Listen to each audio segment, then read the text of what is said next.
I'm Vince Heartbreak, and I'm shooting moves with Detroit Babe. Okay, so yeah, I'm back again. It's been a little while since I last interviewed you. I saw that Young Forever track. It's a higher energy than your typical works. And I also saw the footage from the Fiesta Fest, and your stage presence has improved. A lot of movement and crowd engagement, and just talk about your efforts and what you've done, like behind the scenes, what the work has been like to really work towards that point, because it's not always easy, first of all, to just be up there, but just the concept of still being motivated to present your work and get people to be interested. Well, I think that's just a testament to, anybody who's grinding in any craft, of just kind of saying, keep going. I'm 4 years in the game. I'm really just starting out to get in a little buzz where I can go do different shows. But it took a lot, whether that's staying up all night writing music, whether that's mass DMing people, whether that's standing outside passing out flyers, hey, I'm Vince Heartbreak, here's the QR code, go stream my music. It's just a bunch of stuff combined to get me to the point I'm at right now. Okay. Just persistence overall. Yeah.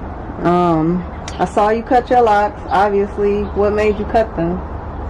Oh, man, I'll be honest with you. I had a Britney Spears moment. I woke up one morning, I was having a bad mental health day, and I went to the bathroom and just over it. Snipped them off with scissors, and here I am. Okay. It's okay. Britney did it. I feel like I can get away with it. The Legends Never Die record is a record that sort of reminds me of Rod Wave beat-wise. You performed that at a skate park. Where is that, and what made you pick that location? Well, that skate park's in Grand Rapids, Michigan. And I didn't have anything to do with the location. That's actually, shout out Slim, Prolific Gold, one of my videographers. He chose that location. And he told me it felt like it just went with the vibe of like where my character has gone to where I'm at right now. And the more up-tempo singles you've released are brighter, refreshing compared to some of your past work. Is that intentional? I wouldn't say it's intentional. It's just, when I first started making music, I was going through a rough time, so a lot of the tracks that I made early on in my career kind of reflected on the moments. And now I'm at a point where I'm starting to get like happy, I'm starting to be like just, sorry, the dog's distracting me. Let me get Coco. Coco, come here. You want to be in the interview, bro?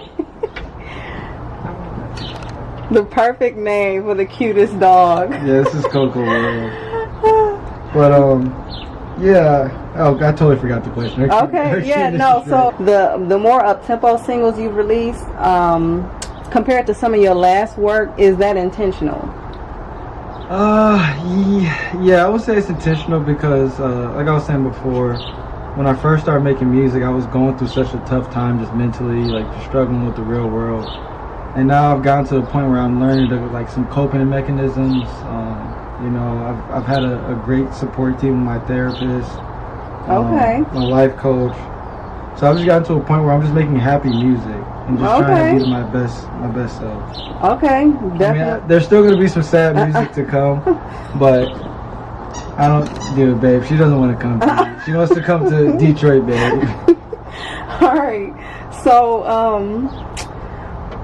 with your mentions of the Baby Tron record and songs with Sadababy in the tuck, are you intending on moving away from being sad and heartbroken? I guess you answer that. You still gonna keep some in rotation? Yeah, I can't control what life throws at me. So understood. Life comes with a lot of heartbreak, sadness, but it comes with a lot of good times. Music is just kind of something you use to process life through. Yeah. Understood. In our last interview, you talked about your stage name, Alias, being motivated by your passing of your grandfather. Of course, everyone grieves differently, but things do get better, and you probably never truly get over someone you cared about passing away. The drugs can't be your only coping mechanism. What else do you do to get yourself in a better headspace? So, I use, like, I literally had to go get myself a team because I was on the Juice WRLD path when you first met me. But I went and got, you know, a life coach. I went and got a therapist. I went and got a personal doctor so I can see my brain levels, my chemicals in my head, see what's going on. Okay. You know, I use grounding techniques with breathing. You know, just a bunch of small things that add up into one big goal that can help me, you know, cope with some things. Well, that's awesome to hear, because I didn't know about the going that route, but you know, it's good to hear you going in another direction. The IDKTF record, directed by Prolific Gold Visuals, is set to premiere on YouTube May 25th. Talk about this record and what is it about? What should people expect? So with I don't know the fuck. It's really a song that it's just it's probably me in my most like just creative free form. You know, the song wasn't written; it was a freestyle. Okay. And I kept repeating the wake the fuck up, which I just kind of made that as a reference. Because at the time I made that song, I was just feeling like, man, I just feel like so many people are sleeping on me. I really feel like I'm one of those top artists out here, but it's like I want to say, who was it that said something that resonated with me? It was either, I want to say it was Michael Jackson or Prince, one of those goats. But they said, we make music that we hope that people can catch on to later on in time, that we already caught on to. We already know what we got. We're waiting on people to catch on, and that's the beauty of being a musician. Okay.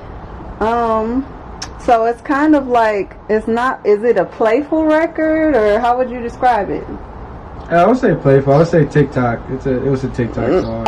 Okay, so it's more of a catchy type of song. Yeah, I wouldn't be surprised if it goes crazy on TikTok. Okay. Well, that's coming out on YouTube. I saw that it's supposed to premiere on the 25th. Is that going to be everywhere else on the 25th too? It's going to be everywhere on the 25th. We're going to go all streaming platforms. Okay. It's going to be everywhere. All right. So you recently had an interview with Kid L. Shout out to Kid L. Yeah, shout out Kid L. This was your second time on his podcast, but your first solo interview. Kid L called you his boy and made reference to your hooping skills, and that you were in some of his previous videos, and that you played Sadababy before as well. We know Sadababy to be a hooper. He always talks about loving the game of basketball. With you having been a professional international player yourself, what do you think of his skills while playing against him? For entertainers? Yeah. Sada's top 10. Okay. Sada's top 10 entertainer basketball. Okay. He really, I give him top 5. But I don't know what's going on. He just looks like he's doing something out there. Yeah, so that's what's up. He comes with energy. He's a. If you want a winning basketball team, Sadababy's a guy you want on your team. Okay. He's a Draymond Green type guy. I don't know who that is, but that sounds cool. All right. You said you played soccer, did pageants, figure skating as a kid, and you were even bullied for having money. Did the bullying ever truly affect you? I would say the bully definitely affected me because it had me chasing, trying to be out here, be something that I'm not, like try to be what everybody wants you to be. Like I've always, as a kid, I've what's the saying? What, beat to your own tune or walk to your own? Walk to the beat of your own drum. Yeah, I walk to the beat of my own drum. Like I've always been like that. Like 100 people could be going that way, and I could be walking this way by myself, strolling with a smile on my face. Okay, so you're slowly getting back to that, basically. Yeah, but it definitely played a heavy impact on my life. I've kind of got out of all those old habits though that I had back when I was younger, being bullied for, standing out. I kind of embrace it now. Yeah. In your recent Kid L interview, you spoke on the lack of love in the city. You said White Rose Moxie, who signed to 300, took you to Rolling Loud, so there's got to be some love here. Yeah. What exactly makes you feel like there's no love shown here, and what do you do yourself to show love? What's your version of reciprocity? Okay, so I'm gonna start off with that White Rose Moxie statement. White Rose Moxie, me and him go back to before I was an artist. He went to high school with my little brother. So that, I don't count that as Detroit showing me love. I count that as, that's a family connection. Separate entity, okay.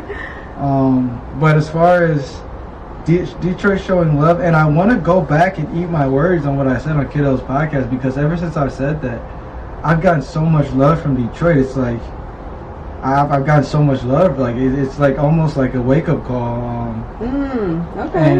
And the things that I were doing to show love to the city, to be honest with you, I've always had my hands in like community and charity work. Like every Christmas, I go down to Detroit, I find either a nonprofit, I find a charity, or I find a home for boys and girls. I go donate some money, or I go drop off some gifts, just be there for them, because not a lot of people do that on Christmas Day for like children who don't have, especially children who don't have the opportunities or have the privilege of coming from a background that I came from growing up. Okay. As far as more stuff, I definitely think I can do a lot more for the city. But I've been talking with my dad. We're getting ready to launch some major stuff to get back to the city of Detroit. So that's where I can stand from right there. But I eat my words. Detroit definitely has love. There's hate out here too, though. Yeah, true. There's definitely some Detroit haters. All right, for sure. I see you guys in my comment section talking crazy. I see it. I just don't respond.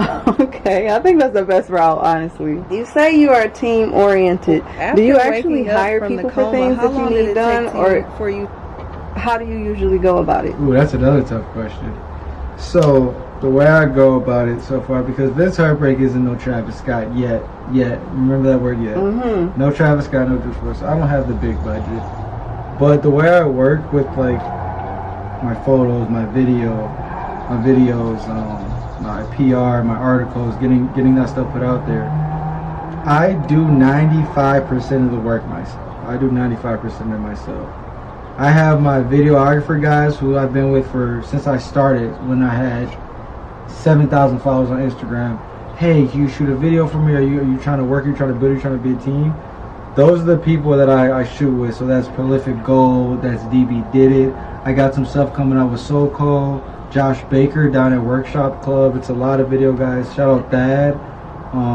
Those are all my guys who, it's really a team effort that they see the end goal where we're not trying to make a quick penny right now. We're going to make money at the end goal when the label comes in and offers us a number where everyone can eat, Mm-hmm. So that's really how I go about things. Not saying that, because that sounds bad. It sounds like I don't pay people, but I definitely pay people. I got to pay my engineers. I got to pay my producers. I got to pay my PR lady. It's a lot of money that goes out that you don't see behind the scenes. Yeah, I think that's totally understandable, just not being in the place financially that you would want to be to provide for your team on the level you would want to, but still to be able to give them something is meaningful, and then obviously you can give them more once the contracts come in and different things like that. Yeah, and a lot of the times, which I tell like anyone who comes in and wants to work with me, I tell them, if you want to work with me, you're gonna make money down the road. And if you want to make money right now, I'm not the guy for you. All my videographers can attest. Anytime they've shot a video, within 2 to 3 weeks, you got another artist hitting them up to shoot a video. And now, like, I charge $1,000 for a show, $500 for a feature. So it's actually I messed those numbers up. $1,000 for a feature, $500 for a show. Those are the same prices I expect my videographers to get if someone comes to work with them. And anytime my price goes up, anytime I elevate, I expect them to elevate too, Makes sense. What are your aspirations? What do you actually want to do in music? Like, if your music doesn't peak in the way you plan, what else do you want to do in the industry? So, that's a question I've been actually asking myself and asking the people around me. I actually told my girlfriend, said I got 3 more years. I got 3 more years of this. I'm not going to be a 31, 30-year-old, 32-year-old running around here rapping. Why is that the number that's just so crazy for people? I can't. I'm not going to be that guy. By 30, if we don't have, I think I told myself 1 million. If I haven't touched 1 million for music, by 30, I'm done. But I definitely want to stick around. I'm looking for an artist right now to sign, to bring with me under my wing, that I could toss all the hard work and all the leverage that I did. When I give it up, I could just pass the torch down to a younger artist, and I could be like an old person sitting back watching, like, I used to do that. He took it farther than I ever did. You know, that's my goals, and I also want to get into the entertainment with acting, modeling. Okay. You know, I got some aspirations. I'm actually got an event coming up with Michigan Fashion Week in July. We got some stuff coming up. But those are really my aspirations. That's pretty cool. You once said, I feel like every bitch is a hoe for real.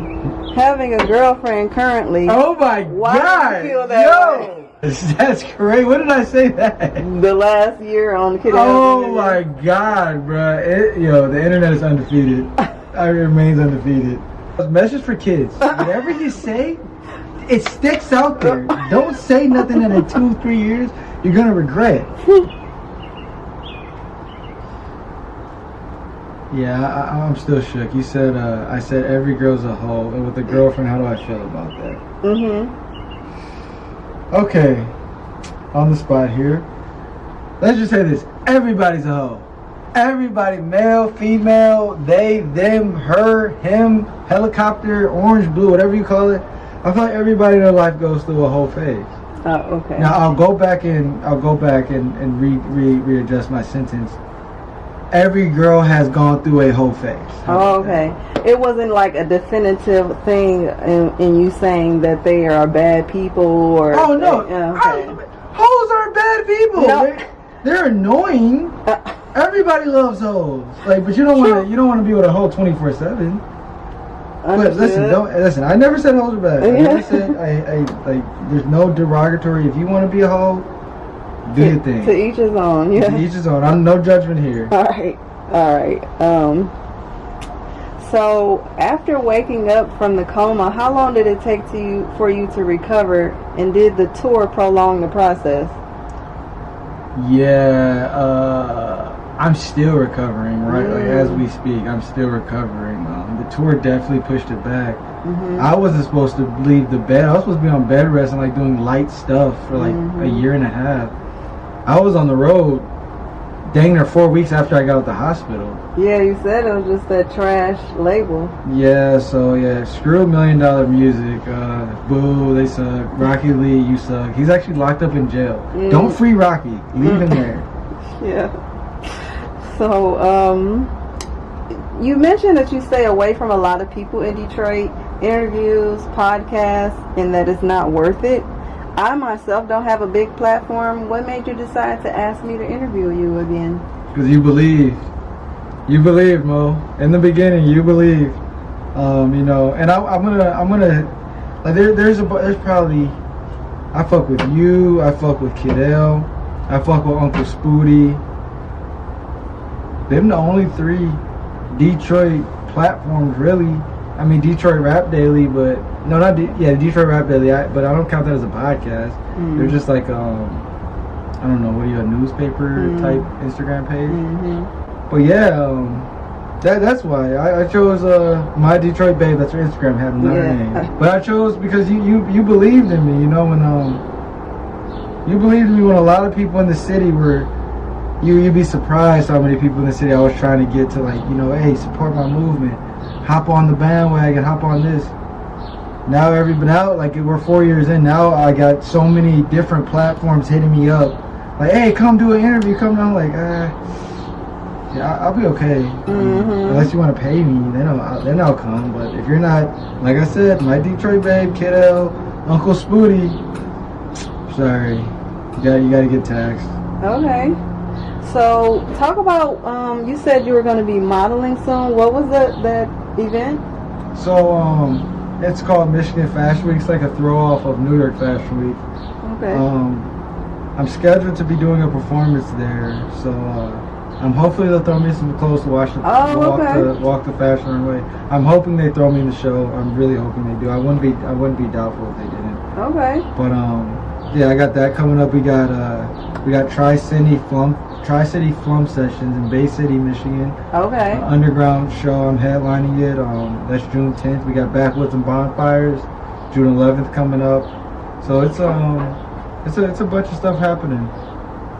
Okay, so we're gonna be on the lookout for that. Any comments you would like to add? Yeah, I want to say all my children, all my supporters, if you're above 27, 28, this one really doesn't. Screw it. It does apply to you. If anyone tells you that your dreams are not obtainable, or they're not like reachable, or they look at you like you're crazy, I just want you to bring them real close, bring them really, really close, and scream in their ear as loud as you can, "Suck my fucking dick," and then walk away. They'll be shook. Then go get your dreams, go handle your dreams, and then they'll be like, "Man, I probably want to go suck that guy's dick now." No, I'm crying.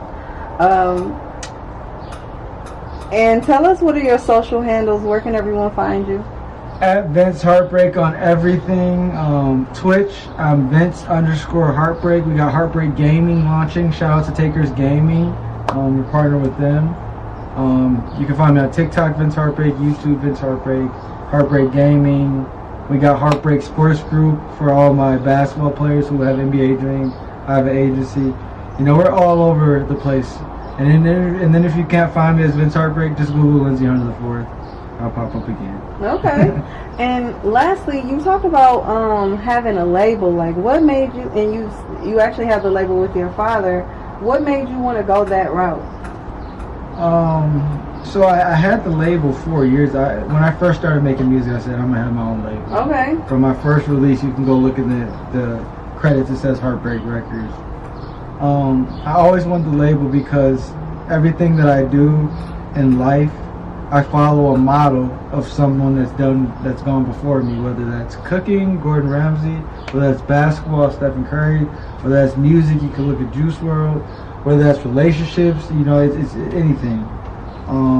So with the record label, I wanted that to be started so I knew that I was running my money the right way, I was running my business the right way. And then when I find an artist that I deem that is worthy of giving them, all the sauce, all the connections, all the hard work that I put in, I wanna be able to have them signed to something that sticks home to me, Okay. And then having my dad a part of it, it was beautiful. It was almost like something out of a movie. You can't make stuff like that up. My dad, he decided to become part of the label last summer. Once he saw that, like, oh yeah, you're actually making some noise. We can make some money. Let's go ahead and launch this. Oh, that's awesome. We plan on Heartbreak Records. We plan on taking over Detroit. I don't know about what everybody else has to say, but Heartbreak Records, we got some stuff coming. Okay. Gotta keep an eye out for Heartbreak Records. So, do you all have an Instagram page or a website? Not yet. We do not have anything up, but by the time this video uploads, you can go look up Heartbreak Records and it'll be everywhere. All right. Awesome. Thanks again for having me out, Vince, and I look forward to the next one. Until next time. All right. Bye, world.